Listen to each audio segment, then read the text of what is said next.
On this Sunday's episode of The Fizz, we talk about the Detroit Lions win over the New Orleans Saints. After that, we get into that college football controversial playoff where Alabama snuck their way in. After that, we talk about what shows we are currently watching this December. We talk about the Detroit Red Wings. We do a board game snake draft before closing with a little over-under. But before we get into all of that, I do want to tell you about our amazing sponsor, which is Michigan-made Vosa. You guys know what Vosa is because I have been talking about it for months on end, and for good reason. Not only do they sponsor Champaign Athletics and the Fizz, they are an amazing drink if you like ready-to-drink vodka beverages. They have two types of beverages. One is their vodka water, which has no carbonation, and it has 5% alcohol. That comes in 4 flavors, which is raspberry, lime, pineapple, peach, and lemon. If you are looking for a little carbonation and a little more flavor, you're going to want to go over to their Highline, which bumps up the ABV to 7% alcohol by volume, and then they have a peach, lemon, cherry, and pineapple lightly carbonated drink. Guys, these are Michigan made. They support the podcast. They support my account. So go give them a try next time you are in a grocery store. They are an amazing beverage, and they are so good that Kate Upton has jumped on to the ownership team. So go try them out today. You will not regret it. Vosa. Enjoy the finer things. But now, let's get into the Fizz.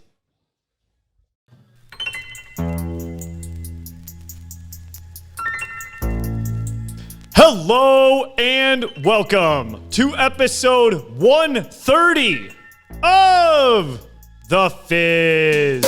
Thank you all for joining us. I am here with the main men, Ice Cold Brew Lou and Channy Football. How we doing, Chan? We're doing great, Frank. Great. Little battle today, but we're here. Yeah, hey, you showed up. You're here right now. That's all that matters. Ice Cold Brew Lou is also with me. I believe he's waging the same war Channy Football is. I am. How we doing, Lou? Doing good, baby. Fighting the good fight to stay alive today. A little hungover, but ready to rock out this Sunday night episode, baby. Yeah. Let's get it. Yeah, tis the season. Tis the season for it. We are here at headquarters on Sunday, December 3rd, post-Lions game. Lions take down the Saints, and honestly, I'm forgetting the score. What was it? 33-28. 33-28. Yep. Appreciate that.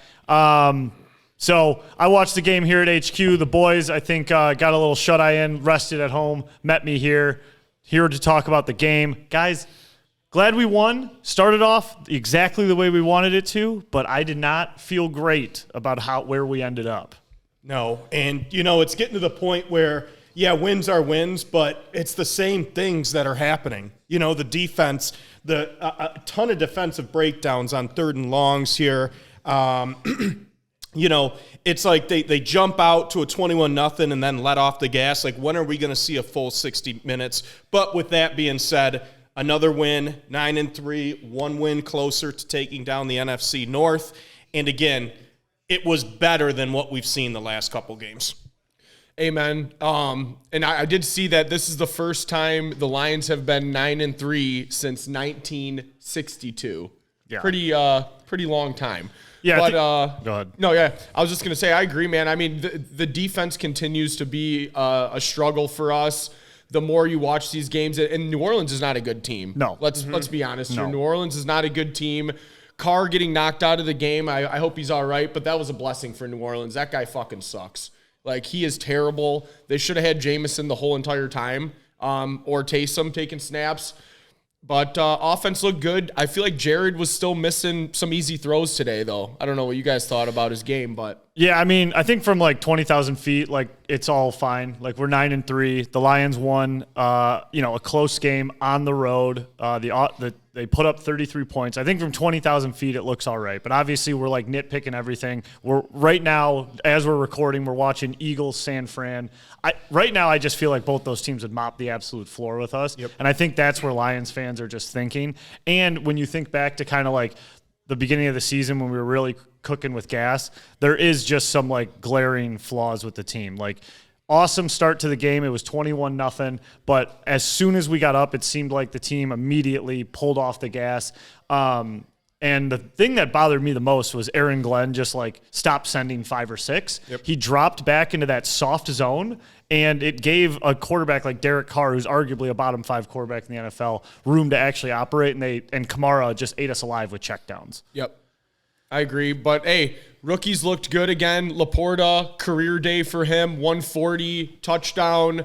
That guy is a sure-handed thing. He catches every ball that comes his way. He's great on the fucking rush blocking. Like, what more can we really ask for out of that guy? Yeah, I mean, he's like on pace to break the all-time rookie receptions record, and I just think even more than like his volume and like all, like he's turning into Goff's like third down most clutch receiver. I mean, I still would put Amon-Ra St. Brown number one there, but today it was without a doubt Laporta. Tight windows, got to be sure-handed, and he really does have great hands. Yep. Like he's kind of gumpy when he gets it a little bit. But, man, he's got really good hands. Yeah, and, you know, for all the things or all the shortcomings we thought of the Lions here today in these past couple weeks, how about just a new offensive weapon coming every week and really taking over the game? Jahmyr Gibbs had the big week against the Raiders. You have had huge games from Montgomery this year. ARSB has probably been our most dependable offensive weapon. And now today, 9 for 140 from Laporta. So you touched on the rookies, Lou. I mean, you had that from Laporta. You had 60 yards on the ground from Gibbs. And Campbell, first game really taking the reins, 9 tackles, 2 for a loss. So all around, really good game. We have 5 weeks left in the season, the regular season, right? You've got to get better every week over week going into the playoffs. And it's a low bar right now to get better next week than this week. Yeah, and I really thought we caught such a huge break at the end of that game. Like, I know Derek Carr is trash, but I don't think – I know you said, like, they wanted Jameis all game. I mean, he missed 2 open throws at the end. I mean, Olave was wide open. The only reason he had, like, any semblance of – offense was that tipped play to Olave. Yep. He's just as bad, and honestly, we got lucky in this game that's who we were dealing with at the end of the game. And I think we had, was it 3 turnovers like in their zone and like even like inside the 40? Yep. We had the Brian Branch one-handed pick, which was spectacular. Nasty. Shades of when we were hanging out here at HQ for Young week Dawkins. 1. Yes, that rocked. Yep. The second one that I'm remembering was the Carr fumble right when they had all the momentum. That's where the game really ended for them. Yep. And then I thought we had one more turnover. No, just 2 turnovers. Just the 2? One Okay. pick, 1 fumble loss. Okay, but they were both within like Yes. their 30 or 40. Exactly. And that's where you win and lose games, and it was good to see us not turn the ball over. Goff has had a couple rough weeks going into this one. We've just been uncharacteristically sloppy as far as ball security goes, and it was good to have a clean 0 on the board for this game, at least in regards to turnovers that we've had. Yep. And I think you could honestly argue that we have the best running back duo in the NFL. Yeah, I think you absolutely right? can. With the Thunder and the Lightning, they look like they're boys on the sidelines too. Every time they come off the field, one of them scores a touchdown. They're dapping each other up. I think a few times they've given each other the goal line stands. Yeah. Like he's called for a sub and they've left one or the other in. Whether that's made up or not, like that's what I've been reading on the internet. Yeah. No, I mean they've looked fantastic. The offense is definitely clicking. If Jared's locked in, there's not many offenses that we can't score with in this league. We just got to tighten up on the other side of the ball. And was it kind of good to see, or was it just me, to see us hold Jamal Williams to 10 yards on 5 carries? Dude, I did not know that he did not have a touchdown this year. Yep. He does not have a touchdown this year. Right. Oh, my God. I mean, it's just like – I think people forget – like, I forget he was on the team last year. And there was, like, crying in the streets when they didn't re-sign him. And he made some slights at us when the whole situation came out and publicly said how, you know, their offers were basically way too low and not in his ballpark. And he said something about, like, being respected and something like that. It was just like – I don't know. It was kind of, you know, it was nice to see he's really not in their game plan, and he didn't do anything against us. We hold him to 10 yards, and then both of our running backs have decent games. And I read a stat today, both Gibbs and Montgomery over 600 yards so far this year on the ground. Both have 5+ touchdowns. Yeah. That is the best running back duo in the league. Yeah, and they they were almost split exactly on yards today. Gibbs had 60 on 8 carries, and Montgomery had 56 on 18.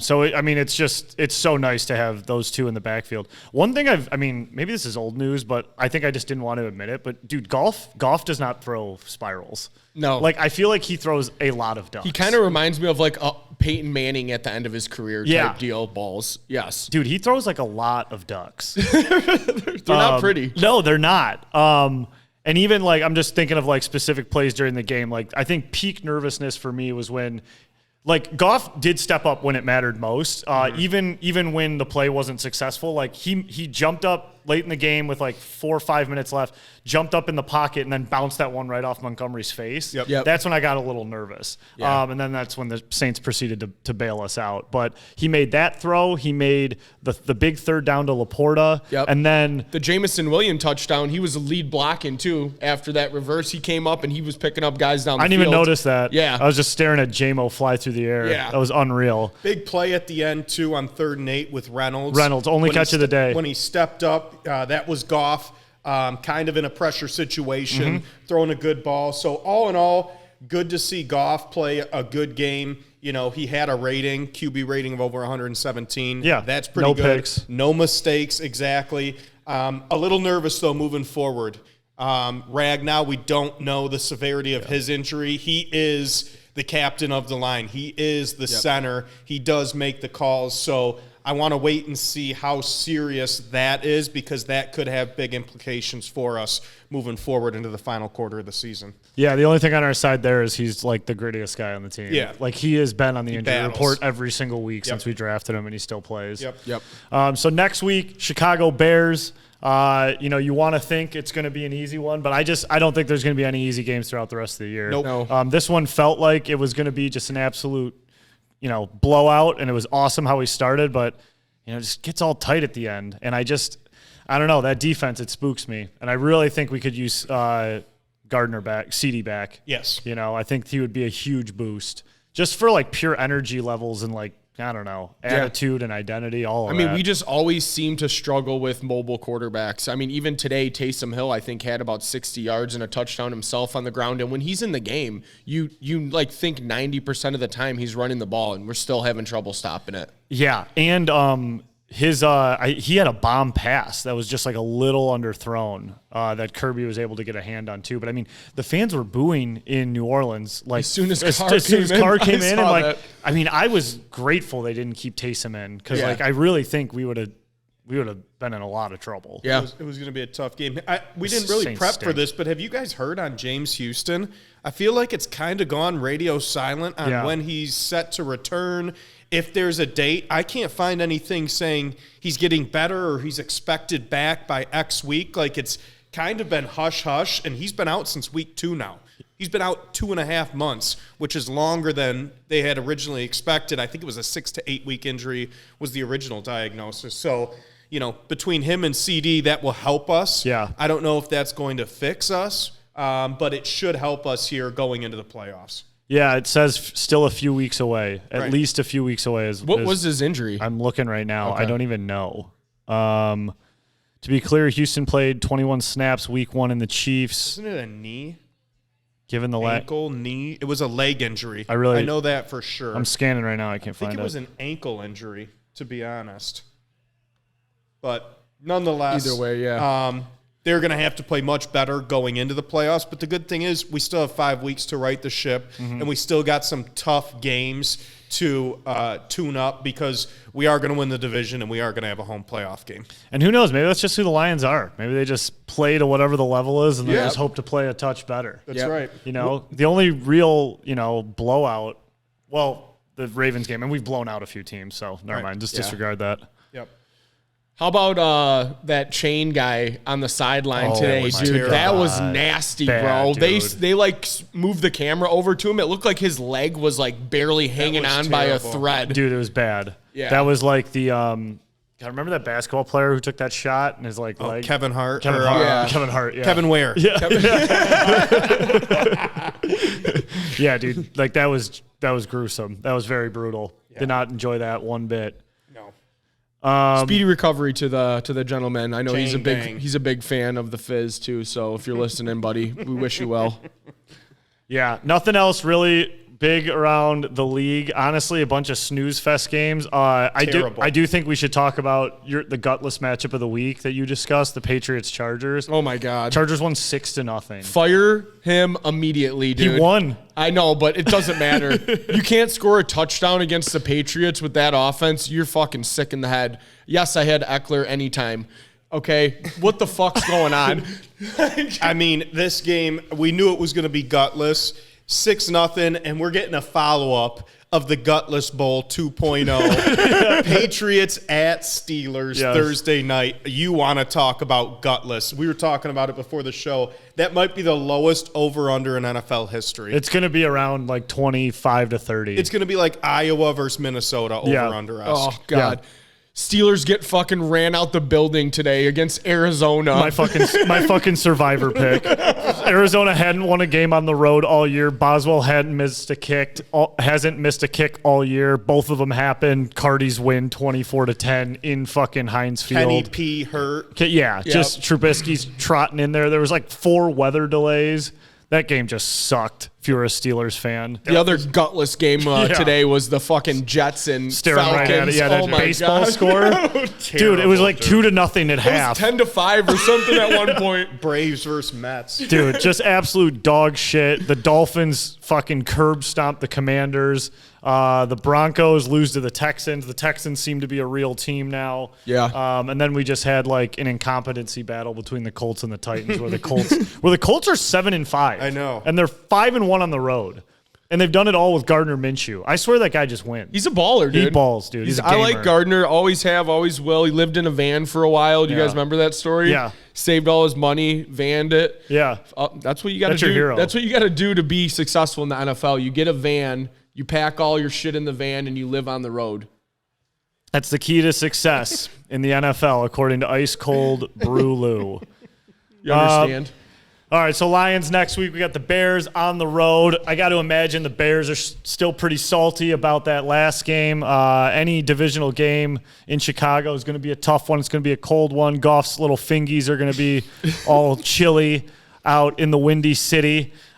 Curious what that line's going to open up at, but that's going to be a little bit tougher than I think we were yelling about the first time we played them. Got to be close to what this week's spread was. Think so? Field goal, give or take. Yeah. 3.5, 4, somewhere in there. Run the pill, pound the pill. That's all you got to do. Keep Goff's fingies warm. Keep them warm. Meaningful December football. Been a long time, fellas. Yeah, I'm excited. It's Enjoy going to be awesome. Yeah. Enjoy the ride. Yes. We got one more away game, and then we are back in the heart of Detroit for the Denver Broncos tailgate. That's going to be fucking electric, boys. Yeah, flex to Saturday. Yeah. You want to talk about cold fingies on the birds, boys. Yeah, I'll be wearing some gloves. I might have to throw the Robin costume back on just for old time's sake. Mike said he does like seeing us dress up in costumes, so yeah, maybe he does. We do that. He does like that. He does like that. For reasons we can't state on the air, though. Of course. All right, well, that's all we got for the NFL, unless you guys got other notes here. That's it. Cool. Probably bigger football news today. It was electric before NFL started, was the college football playoff. I don't watch college as closely as I watch the NFL, but I know what these top 6 teams looked like. And in an unprecedented move by the College Football Playoff Committee, first time an undefeated Power 5 conference does not make the Final Four playoff. Florida State held out in place of Alabama, so it was number 1 Michigan, number 2 Washington, number 3 Texas, number 4 Alabama. Boys, what are your thoughts? My thoughts are I think every team wanted to see Florida State, and my thought is Florida State should have made the playoff, okay? They're not in Conference USA. They're not in the Mountain West. They're in the ACC, a well-respected conference. They've had 3 national champions here in the last 10-ish years. Florida State once, Clemson twice. This is a program that recruits well. It's not a one-player program. It's not this quarterback was just carrying the team. They have a great defense. They held Louisville to its lowest point total this season. Only time all season Louisville got held to single digits, and they've only scored less than 3 touchdowns once other than this game. Florida State holds them to 6 points, earns their way in. What else did Florida State do? They beat 2, not 1, 2 SEC teams this year, one at a neutral site when they beat down LSU to start the season, and then obviously their rivals, Florida. So to me, complete bullshit. They kind of get the somewhat of a pass for this because, well, we're changing it next year, so it's going to help these problems. No. Florida State got fucked, and Florida State shouldn't have got fucked. They earned their way to the playoff. Tough go. I agree it was a tough go, but I'll be honest with you. I think this is the one thing that the NCAA finally got right. The top 4 teams that did make it are the 4 best teams right now. And Florida State actually got double royally fucked because now they're going to be playing Georgia on a New Year's Eve bowl on top of not being in the Final Four. But at the end of the day, I mean, Michigan steamrolls Florida State if they play them. I just feel like from a competition standpoint, it just makes much more sense to have the top 4 teams that they do have in there. I think it's going to be an awesome playoff, to be honest with you. It's good to see Texas get back in it. People were arguing for Ohio State to get back into it, which is a fucking joke. I think that the committee got this one right. Yeah, I'm with you, Pizzo, because I think at the end of the day, they just wanted the top 4 teams. And while Florida State has an awesome resume, I mean, all they could do was win the games in front of them. They're not the same team without their starting quarterback. And the team that beat LSU on September 3rd is a lot different than the team that we saw last night in the ACC championship. Now, would I be going full January 6th if I was a Florida State fan? Yes, absolutely. I'd be raiding the towers furious because, like, what else are you supposed to do? Yeah. You did everything right. You've won every single game. You even did it with a 3rd-string quarterback. You've done everything completely right. But from an outside fan who has no skin in the game with any of these, well, I mean, I want Michigan to lose. Everyone knows that. But sure, with no, like, actual MSU college skin in the game, you got to love that Bama's in the mix now. I just feel like the Final Four is so much more exciting. I feel like this is the first year where we truly don't know what the championship is going to look like. It feels like every year you have like a Georgia-Alabama, you know what the finals is going to be. I feel like this is a complete coin toss, and Bama makes it so much more spicy. I understand where you guys are coming from, but my question that I raised to that point of view is why even play the games in September that are tough then? Why even have the tough non-conference games if it's not going to matter because something out of your control happens, like an injury? It doesn't make sense to me. You play a game in September to boost your resume, but then when it comes to December, if your team looks different, it doesn't matter at that point. So that's my counter-argument to it all is why do you even play the games and why do you even schedule the games if it's not going to matter come the end of the season? Yeah, that's fair. And I mean, but realistically, outside of LSU, like, their schedule was pretty shitty this year. Well, you got LSU, you got Duke, who was a top 25 team. You had Louisville, who you just beat, who's a top 25 team. And you know what? You're playing in a Power 5 conference. So, I agree. You know, we agree to disagree. Clemson's not a bad team. Right. They're still a proud university and program. But at the end of the day, you're undefeated and you've beaten 3 ranked teams, and you still don't find your way in. Over 2 teams who have lost a game this year. Not just 1, 2 teams they put in over them. But, like, would you admit that, like, Bama would or Michigan would steamroll Florida State? I don't know. I think their defense is really good. I really don't know. And I always hold on to the point with Cardale Jones. No one knew who Cardale Jones was until he got thrown into that situation. And Ohio State, which is much like a Florida State program where they get 5 stars every year, they have 2, 3 strings deep of players who were big-time high school football players. I don't know. And I didn't watch much of their game last night, but they beat a top 20 team, and it really was never in question, even though it was close. They controlled that whole game, and from what I remember, they were never down in that game. Yeah. But I just feel like we do have the 4 best teams in college football, and, like, at the end of the day, that's what they want in there. I totally hear what you're saying, and you know who agrees with you like 10x is every Michigan fan out there. Because whether you say, like, you don't know if they could handle them, I guarantee you there isn't one Michigan fan out there that would say confidently they would have rather had Alabama than Florida State. Now, you're going to get a lot of them that will say that right now because that's just the situation and that's, like, how they react to things. But it was a telltale sign if you guys saw the video of them announcing it. Hottest video on the internet right now of them, pure the Michigan disarray. whole organization, the whole program watching them announce that they get Alabama. You could hear audible groans, and then they realize what they're doing and they have to applaud quickly to make it seem like that no one has it better than us type Well, deal. when you think you're getting Florida State and you get Bama instead, there's going to be a lot of moaning and groaning going on. Yes, absolutely. And I can't wait for that. I can't wait for these Final Four games. I think they're going to rock. I think you're going to rock. So let's make some predictions, even though we've got some time till the game. But right off the rip, I think we're going to see a Bama-Texas rematch in the national championship. I mean, I said this before, and I know they're the longest odds. I was really impressed with Washington. I think Washington is a sneaky, low-key team that is going to win at least their game against Texas. I think it's going to be Washington v. Bama. And I'm going to go out on a limb. I'm going to take them plus 750 and say that the Huskies and Michael Penix are going to win the national title. Playing who? Bama. You said that? Yep. Yeah.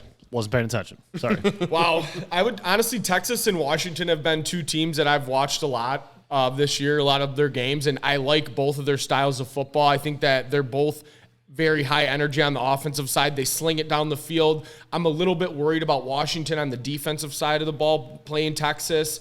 I do think that Washington covers this game, but I think Texas is going to win outright and face Bama. And I got the Horns coming back as the national titles this year. Wow. I'm taking Bama. So let's all take different people here. No one's picking Michigan unless producer Mike is, and if he does, he's fired. Yep. So I'm taking Bama. I think it's one of those things where Saban, you never give – you got to kill him when he's down. Yeah. Like, you can't give a guy like Saban and Bama a second chance. And he got it by getting into the playoffs here late. Came back, beat Georgia, gave him a second chance, beat Georgia. And then, the Auburn game, survived by the skin of his teeth. He doesn't want that to happen again. Right. I got Bama just coming in angry, hot, and taking full redemption of their second chance, which is pretty boring, but I don't know. I think that's what's going to happen. I will say this is the most wide open playoff I can remember. I can see a scenario where any team wins the national title, and I think any team can beat any of the other four teams on any given day. And there is my biggest full circle of if Florida State's in there, I feel like that's not the case. I feel like you have a chance for 3 of the 4. We'll never know. Yeah, we'll never know. Never got the chance. Know. Yeah, I wonder if they'll do you think they'll play the New Year's 6 game versus Georgia? Yes. You think they'll play it? Yeah. Oh, yeah. Do you think that it's going to be as controversial when it gets to the 12th team next year? So, probably 12, 13, 14, are we going to have this? There's still going to be something there's going gotta on, be 100%. These discussions still, but it's right? definitely going to be a lot more clear cut. You know what I mean? Each division winner's getting in. Yeah. And then your top, 2 teams from the Power Fives are probably going to get in. And I feel like the Power stakes 4 now. Power 4. The stakes are a lot lower once you get into that range. There's always controversy. There's always beef. Think of the 64 teams for the NCAA tournament. Yep. There's everyone bitches Somebody's and moans getting when that stuff. hoed, People are crying. whether But it's the stakes are 64. so much lower. Right. It's if you were undefeated and didn't get Liberty, in. Yeah, you're tough. done. Yeah. Maybe should have won a couple more games and it's just one of those things where it's not going to be as big of a deal because they don't win as much. And I'm excited for that team. next year. That's going to be awesome. Yeah, but they'll definitely be bitching and moaning and crying. The selection show is just going to be bigger. That's all it is. Yep. Yeah. I will say this: what a great setting to have Michigan, Bama, Rose Bowl, and then you got Texas, Washington in the Sugar Bowl. It's awesome. It's going to be electric. I agree with you. I think both games are going to be great games. And Michigan, Bama is so much better than Michigan, Florida State. It's so much more exciting. You can sit there and wade between it. There's no way you want to. Is it more exciting? 100%. Yes. It's more exciting. I'm just not throwing out Florida State as a washover. They're trash. I'm kidding. They're undefeated. 13-0. I know. I'm kidding. Our boy Keon too. Yeah, I know. R.I.P. Unreal. He made a pretty good decision going there, huh? Yeah, it seemed to work didn't out. didn't make the playoffs. True. Same spot as Michigan State. That's right. All right. Speaking of entertaining, I feel like, 'tis the season, getting a little colder out. Everyone's kind of picking their shows going on right now. I feel like there's a lot of TV coming out because I feel like the strike is I don't know if it's coming to an end or what, but I feel think like it ended. It ended? Yeah. Okay, because I feel like all these shows have been released. Yep. So I was just kind of chatting with the guys before the show, and I was like, are you guys watching anything new? They mentioned a few things. So I just kind of want to do a little round table of what we're watching, what we're peeping. something I have been into. Did you guys ever watch the original Squid Games? Yes. Yeah. No. Okay. You've been watching the challenge one? Is that the new one? Yeah. Have you seen it? I haven't. I was Okay. thinking about watching it. What's your feedback? Well, so the show rocks. First off, you should totally watch the original show. Like, I really liked it. The only beef with the original one is that the mouths don't line up with the words on some of the stuff because I think it was originally It's dubbed over. Yeah. Yeah. But otherwise it's entertaining as fuck. Great show. Okay. Yeah, it's a little odd that it's like dubbed over, but it's still like, I mean, it's like the movie Parasite. You just kinda, it's still That was a really- great movie too. Yeah. So, but basically, like, if you haven't seen Squid Game, the premise of the show is do you know where it's based out of, Mike? South Korea. South Korea. So it's based out of South Korea. I knew Mike would know. And they take kind of like these lowlifes that have nothing to live for in life, essentially, and they would do anything. They'd risk their lives for a life-changing amount of money. So this like group of rich, powerful individuals like recruits these people, has them play these games, go through like these tests, and then 456 people are recruited into this show. And they go through these challenges, and then they're killed off one by one, and each time someone's killed off, money is added to a big pot. So that's the premise of the show. And now they have done a game show for real. It's called The Challenge. And obviously they don't kill them. Right. And at first I started watching it, and I thought it was a little corny because like the way they take these people, like eliminate them, they have like ink poppers on their shirts. Yeah. And they literally pop like they got shot. And Okay. like blood comes down and they fake die. All right. So it's a little corny. Yeah. yeah. That is corny. For sure that's corny. At first I was like, this is going to suck. But then you watch it and it gets so fucking intense because it really is 456 people competing for $4.56 million. Only one person wins? And one person Okay. wins. And right now they're down to the final 3. There's one episode left. And I would just highly, highly recommend it because it's not just like the games they play. They live together in this warehouse and they form these friendships and they like lie to each other and then they're honest with each other and then you can protect people or not protect people. And there is like no rhyme or reason for how people survive. Like if you are too popular, that's a disadvantage. If you're not popular enough, like that's a disadvantage in some games. Like if you're athletic, it's an advantage in some. If you're unathletic, it's an advantage in some. Like there is no rhyme or reason. It's like half skill, half luck, half relationships, half popularity contest that like keep you in or out of this game. And every one of them has like my hands and feet sweating. And it's just kind of wild to think like one person is going to win this thing and win $4+ million. So I recommend Squid Game: The Challenge. I'll peep it. I'll give it a go. It's good. What are you watching, Channy? I'm watching Hard Knocks in season. Just started watching No it. way. They got the Dolphins on the Hard Knocks in season. Watched 2 episodes of that this weekend, so caught up a little bit on that. But good, entertaining team. A lot of personalities on it. Tua, Tyreek, Mike McDaniels, Jalen Ramsey. So an entertaining team and a good team. I mean, they're obviously battling for the 1 seed. So I peeped that. I love Hard Knocks. It's funny seeing Mike McDaniels. I don't know if you guys watched it or I haven't not, seen it but yet, no. like he's just himself. Like he's kind of a nerd, and he like how he is in his press conferences. Like that's kind of how he is around the team at all times. Yes. And I think that's why they respect him so much and like him is he's like not trying to be anyone else. He's very genuine. So watching the Dolphins Hard Knocks, and other than that, that's all I'm really watching right now. Yeah, I've been watching. I don't know if you guys ever watch Fargo, Yeah. the TV show. Yeah. So season 5 just came out. I think like late November actually. So I've been dialed into that. I just kind of got into it. I think I finished 2 episodes so far. I like it. It's kind of like a dark humor with like, you know, that mysterious like murder scene and scandalous like housewife, and they tie together all these different crimes that are going on, and it kind of like all ends up circling into one at the end. So far, so good from what I've seen. They're true stories. Yeah, they're all right? based on true stories. They just obviously switch up the characters' names, but it's based out of Minnesota and North Dakota on this one, so they got the funny accents. So are they all like? So have you seen all of the?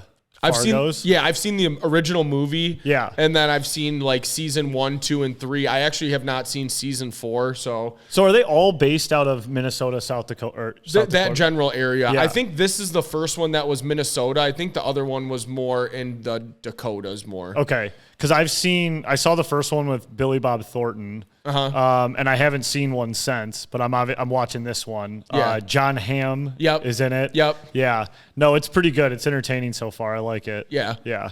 Good show. So that's what I'm on right now. Nice. There's also one more show that I would recommend for you guys. It's called Murder at the End of the World. It's on Hulu.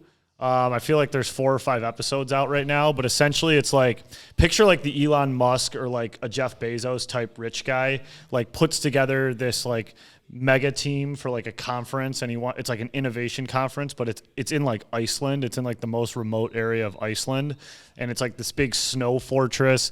And the main character is like this 22-year-old female coder. She's a hacker. She's like a hacker. Okay. And she can hack like all these systems and like wrote books on it. But like she was also like solving mysteries by like hacking technology. And so that's like her personality. But then they go to this conference.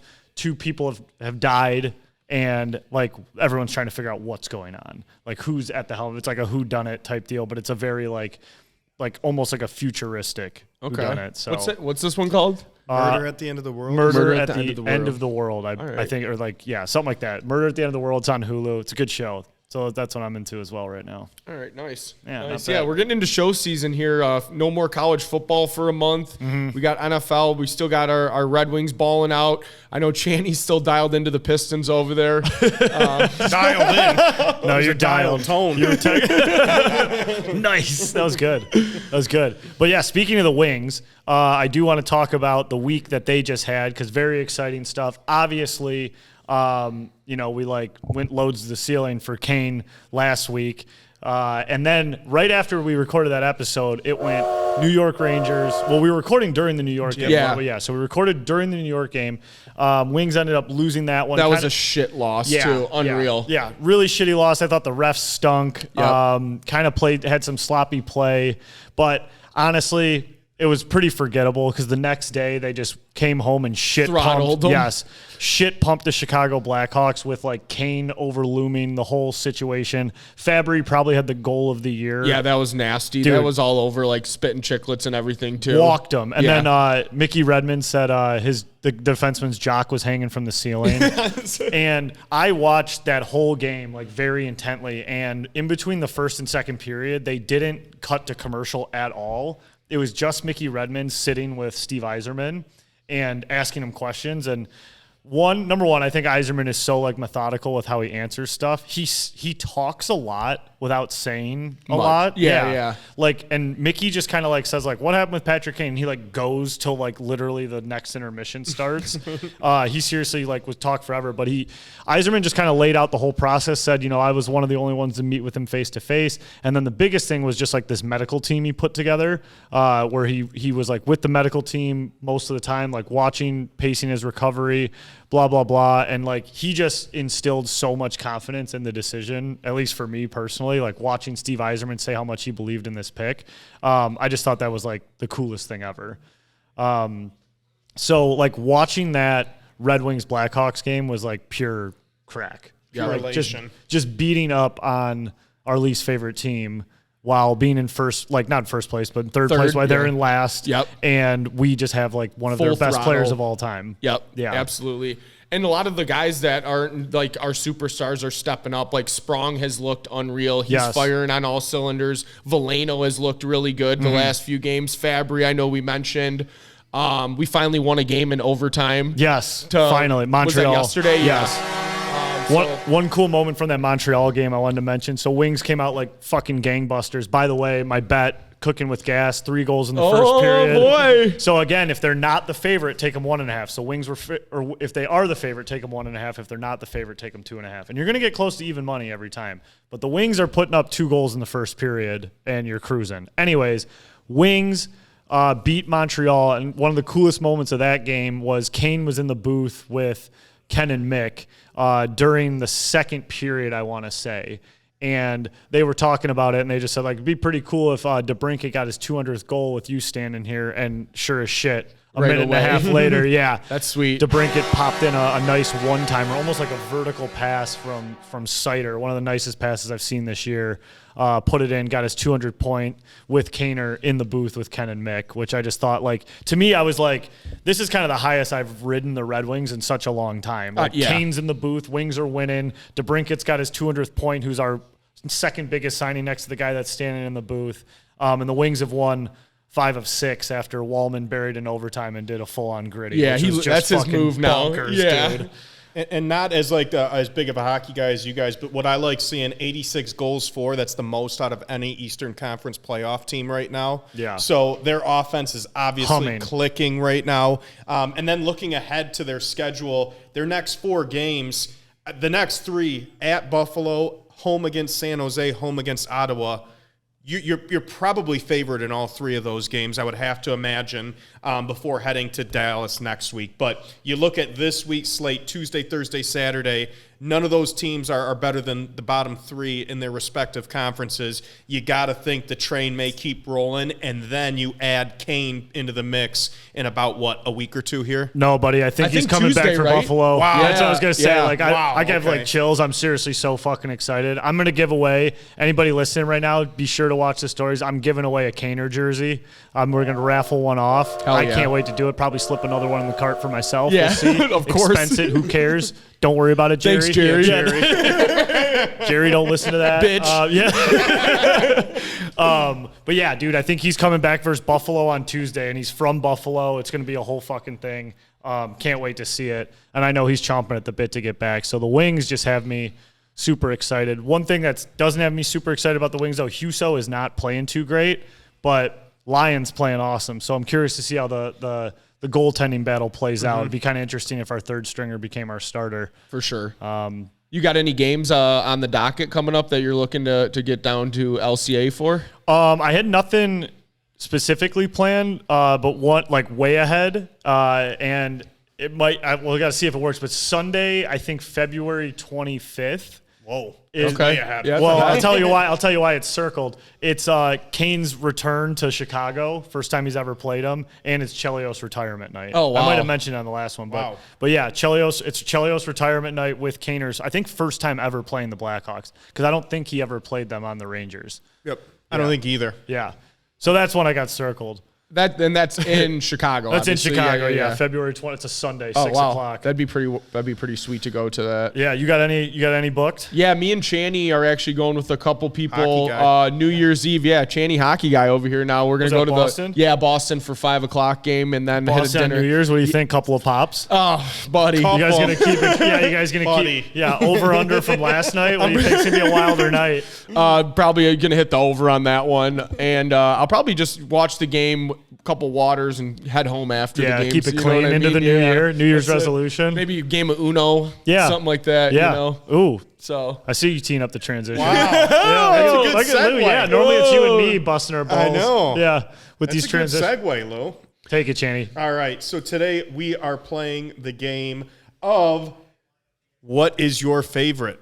What is your favorite board game is the topic today. We're doing a snake draft, 3 rounds, board games. So we're not talking about video games. We're not talking about card games like poker or anything like that. Your traditional board games. We all know them. We all love them. Lou thought of the idea. So with that being said, I think it's fair that Lou gets to get the first overall pick. Yep. I'll relinquish the second to Frank just to keep it simple with the flow. And I'll take the third. And just a couple of clarifications. We did note, well, I mean, let's figure it out, make sure we're all on the same page. Like no card games like traditional cards, but like for example, Uno counts. Yes. okay. Right? Yep. Are we good with that? I'm Okay. not picking it, but yes. That's Right, on I there. A agree. 52 deck or a 52 card Right, we're not deck. talking No, like no. euchre. We're not doing euchre. Texas Hold'em. Yeah, no. Yeah, were you guys pretty big board gamers growing up? I was big time. Same. Yeah, I played a lot of board games. I still do actually mess around with a few of them here and there when there's time. But yeah, I'm excited for this What do you one. mean you mess around with a few? Like you don't like play board games by yourself. Well, man. you don't know that, Chandler. When I'm done with Roller Coaster Tycoon, I fire up life, So that's just how she goes. Just pick the first pick, man. All right, here we go. So first overall pick, wow. A lot of pressure here. Got to come out hot. Dagwood. I'm going to go with one of my favorite all-time board games in Clue. Wow. Detective. They've known me to be in the library with the candlestick multiple times. Yeah, but what you're doing with it is not, I'll make it not what the disappear. game. Yeah. We know what you're doing with the candlestick in the library, bud. Give me Clue #1 overall, an absolute goated board game. Dude, I haven't played Clue in so long. What are some of the names? Colonel Mustard? Colonel Mustard, Professor Plum. Wasn't there a Green, Mrs. Green? Red Scarlet, I think so. Yeah, Mr. Green. Yeah. Has that game evolved at all? Because I haven't seen a lot of the new school games. I was wondering if it they added stuff to it. They got Monopoly you can play in 20 minutes. I don't think they have I think it's just such a good game. There's nothing really you want to change it up. That's you don't remake Titanic. You know what I mean? Yeah. It's the same thing. Yeah. I wouldn't remake that boat either. It literally fucking sunk. Right. All right. So I'm going to go with no doubter here. I was kind of nervous you were going to take it.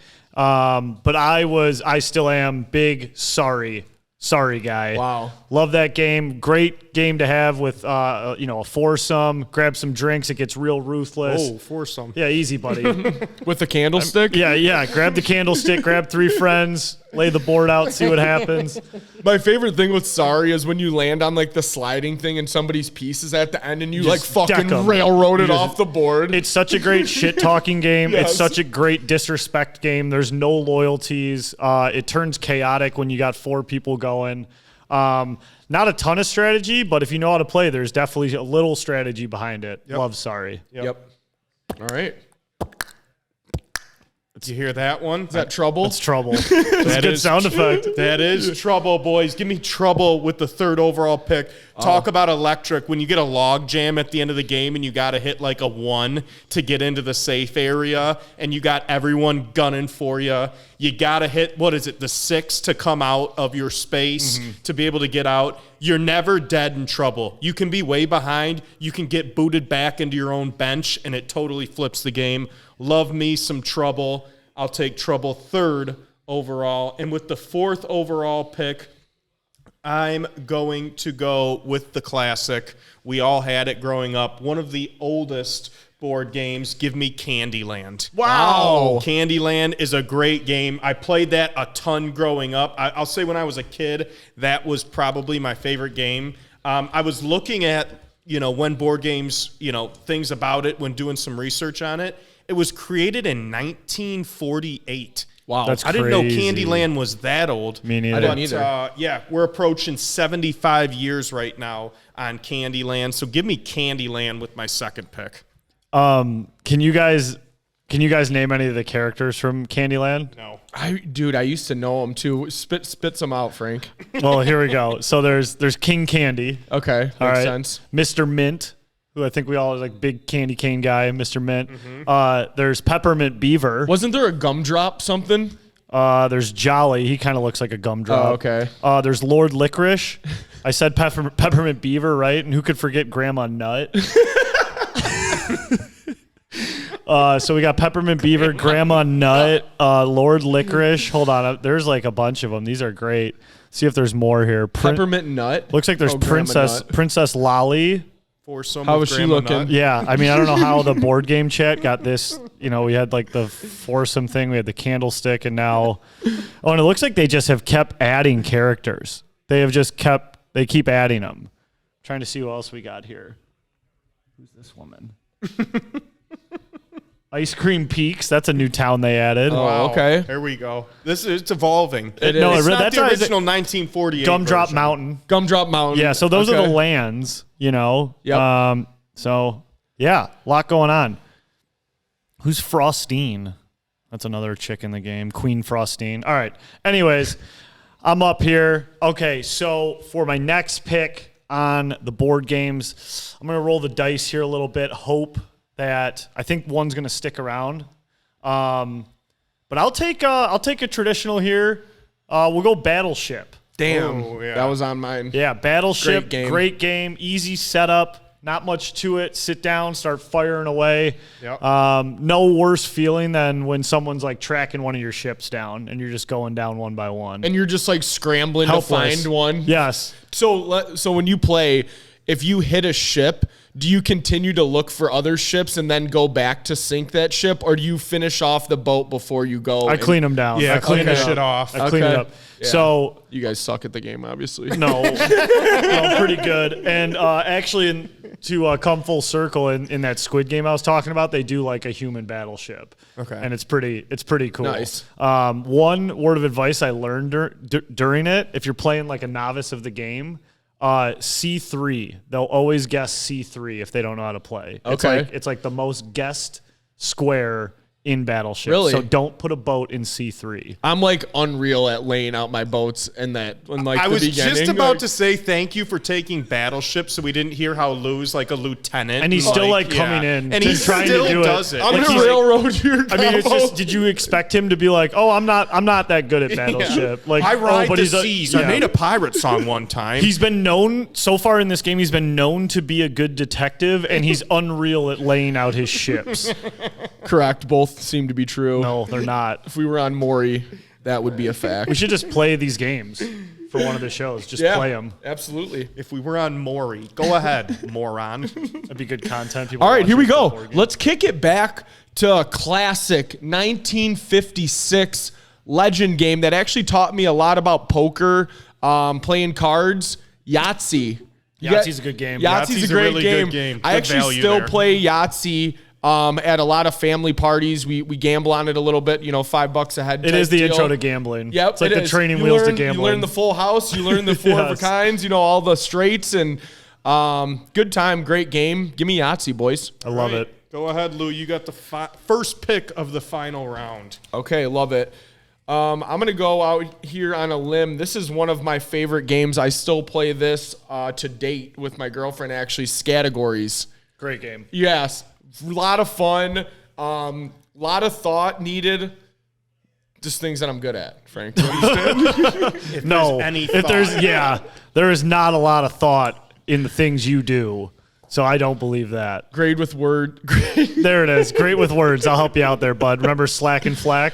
That was a fun one from last week. I'm just getting started on the flack. No, dude, Categories great game. Great for this time of year too. It You is. get people together. And it's cool, like you can do groups and do like Yes. teams and shit like that. And yeah, it's a fucking awesome game. Yeah, I love getting the crew together playing games. So one that I love here, and I'm curious if you guys have even heard of it. It's kind of a newer game, but I love it so much when you're like hanging out with people and drinking and hanging. It's called Codenames. You heard of this game? I have, yeah. You played this, Chandler? No. It's a great game. I highly recommend it. So essentially what it is like you have 4 people, and you can do it with more, but 4 is kind of the ideal number. And you are, so like say Chandler and Mike are on a team, me and Pizzo are on a team. You guys would get blown out. Okay. Anyways, and so I'm going to try to describe this. Essentially, you lay out like a table of cards, and it's like, I don't know, 6 rows of 6, we'll say. I don't know exactly. It might be 5 of 5. And on the card, there are words. And then the people who know the words, like, you get them. This is tough to explain. You get like a map of which words are your words and which words are their words, and then which words are like neutral or grenade. There's one grenade word where you lose it if you pick it by chance. And the goal is for one team to try to communicate to their partner who doesn't have the map in front of them what their words are with only one word. So I would say like cat for 3, and it could be like it could be like dog, it could be like pet, and whatever the 3 words are, but you have to try to like thread this needle of communicating what your 5 words are to your partner without guessing the other teams or hitting that grenade. And it gets tricky. It's kind of like a mind bend, and like it's funny how you see like different people communicate their words to each other and how they do it. Because you could do like opposites. You could have them all fall under a category. You could have an inside joke with someone where they Right. get it. Really fun game. Not fun to explain without it right in front of you. But let me tell you, if you guys play it, like it's pretty addicting. It gets super competitive. So I'm going to go at the value pick here. I'm going to go with another classic. This was a top 3 game that I've played growing up. It's a 1935 classic. you know what you do. Give 200 when you go through pass. Give me Monopoly. Yeah. Monopoly's a great game. It's the game that never ends. There have been wars in the Nash household over games of Monopoly. It gets really personal. You're overtaking properties. You're getting extorted for money. Yeah. Monopoly is just an absolute classic and one that I've played a ton. So I'll take Monopoly to round out the board game draft. Great A lot of value pick. swindling trades going on. Yeah, it's really like it's very it's very real world, should I say? Yeah. A lot going on. Racketeering. Some fraud. Honorable mention. I don't even know if this counts, but you mentioned Yahtzee, and I was thinking of gambling games. Like, have you guys ever played like the horses, like the horse racing game, where you? Oh yeah, where you like move it. Yeah. Like a lot of people do it with like shots at the end. Exactly. Of it. Yeah. Yes. So you have the horse racing game where you roll the dice and draw a card and all that. Yes. Yeah, it's a good game. Another one too is I think it's called like knockers, where Whoa. you have like you have the box and there's like numbers 1 through 10 and you have to roll the dice and like flip them over. I haven't you seen ever that. play that? No. Oh, I forgot the exact name of it. I know we called it knockers, but like you roll the dice, you have to knock down each number and then you play for money and shit. And like Yeah. you pass it around if you don't, like if you get like 3 tries Yeah. as you go down. And then if you don't get your numbers all down, you pass it to the next person. Good game. I don't know if this is like the board games that we're thinking of, but checkers and chess are two that come to mind. It's not like I was surprised because I was looking them up. Checkers was created 3,000 years before Christ. Jesus. Is Holy what it shit. said. And chess was Before Christ? Is that the Yes. oldest game ever? Before Christ was created? 3000 BC, and chess was created in the 6th century. Jesus. Those are So some those old are ones. like way old games. I mean, checkers is literally almost 5,000 years old. That's insane. It is That's 5,000 wild. years old. So for it to still be around, that's wild to me. That's crazy. Yeah, I totally agree. That is old. Before Christ. Before Christ was invented. That is insane. That is insane. Used to play a lot of checkers growing up. Yeah. Not a lot of chess. Probably should play more chess. All right. That's enough of that. Good stuff. Did you want to talk Pistons? No. Okay. No, fuck Not no. talking Pistons. We're just going to move into over-under Yes. and Wrap call it it a up, show. baby. Jerry sent over the list today. Thank you, Jer Bear. I appreciate it. LGRW is how I let it off. No other words for them. Since Lou started the board games, we'll start with Channy on over-under. First one on the list, number 1, work holiday parties. Over, underrated. I like the people that I work with a lot, so our work holiday parties are a lot of fun. They're real. They're not stuffy. They're not corporate. It's just people having a good time, coming together and drinking. So I love our work parties. Shout out Real Team Real Estate. They always provide Ubers for us free of charge from any company event. So we're able to get loose, stay safe. Love work holiday parties. Underrated.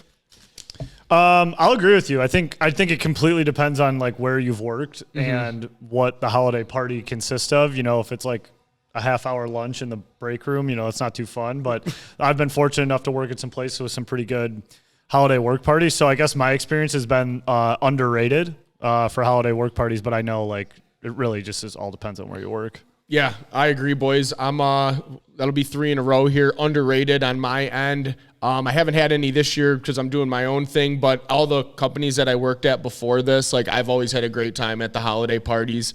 Always got pretty sauced up. I've always worked with some like pretty fun people too. So it's fun seeing people that you work with that you don't normally like go out and drink with on a regular basis, get a little loose and Yeah. see how they are. So Definitely. that's always entertaining. Hey, you play board games by yourself. You should throw yourself a company party. Yeah, you should. Company holiday party, or invite Buddy the Dipshit or whatever you call him.